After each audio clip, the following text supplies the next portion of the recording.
இமயமலை தொடங்கி வங்கக்கடல் வரை ஒரே நேர்கோட்டில் அமைந்த சிவ ஆலயங்கள்.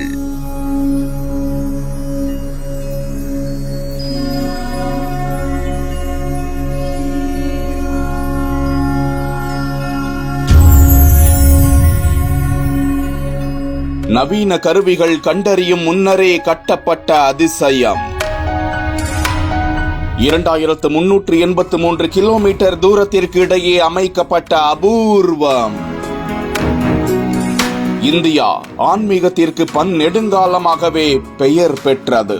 ஊர்கள் தோறும் ஆலயங்களை கொண்ட நமது நாட்டில் இமயம் தொட்டு வங்கக்கடல் வரை ஒரே நேர்கோட்டில் முன்னோர்கள் சிவ ஆலயங்களை எழுப்பியுள்ள அதிசயமும் நிகழ்ந்துள்ளது.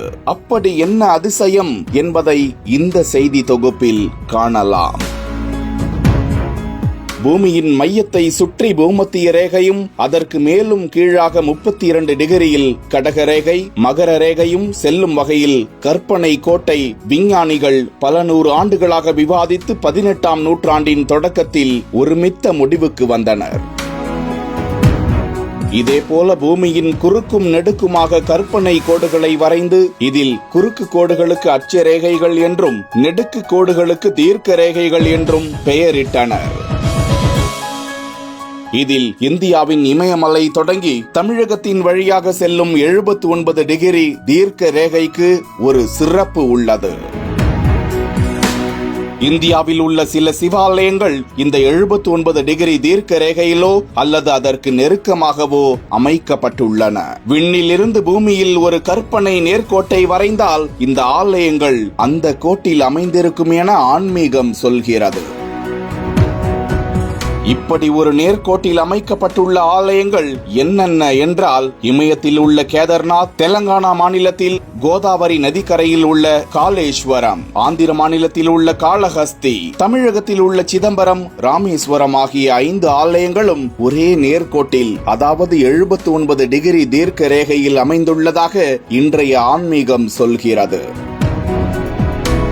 உத்தரகண்ட் மாநிலத்தில் மந்தாகினி நதிக்கரையில் அமைந்திருக்கும் கேதார்நாத் சிவாலிக் மலைத்தொடரில் அமைந்திருக்கிறது. 12 ஜோதிர்லிங்க ஸ்தலங்களில் ஒன்றான இந்த கோவில் இந்தியாவில் 79 டிகிரி தீர்க்க ரேகை ஆரம்பிக்கும் இடத்தில் உள்ளது.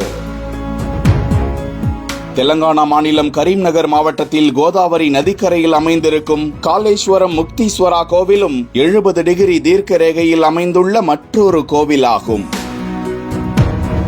ஆந்திர பிரதேச மாநிலம் சித்தூர் மாவட்டத்தில் அமைந்துள்ள காளஹஸ்தி பஞ்சபூத ஸ்தலங்களில் ஒன்று. இதுவும் 79 டிகிரி தீர்க்க ரேகையில் அமைந்துள்ள பழங்கால சிவாலயம்.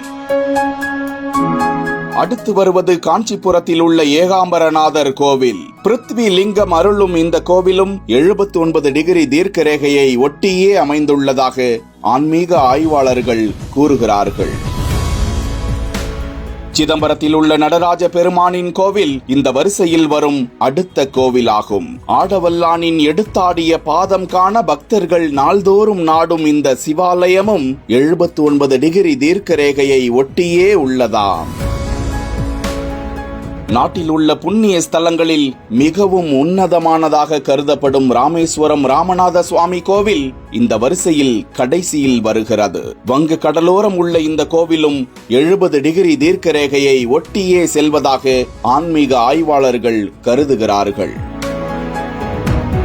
இப்போது நாம் பார்த்த ஒவ்வொரு கோவிலும் வேறு வேறு நூற்றாண்டுகளில் கட்டப்பட்டவை. ஒன்றுக்கு ஒன்று தொடர்பு இல்லாத பல மனிதர்களால் கட்டப்பட்டவை. ஆனால் இவை அனைத்தும் ஒரே நேர்கோட்டில் கட்டப்பட்டுள்ளதும் இவை அனைத்தும் சிவாலயங்களாகவே இருப்பதும் அந்த சிவனின் சித்தமே என்கிறார்கள் ஆன்மீகத்தில் நாட்டமுள்ளவர்கள். மெய்ஞானமும் விஞ்ஞானமும் கோவில் கட்டுமானங்களில் கலந்துள்ளதாகவும் அவர்கள் தெரிவிக்கின்றனர்.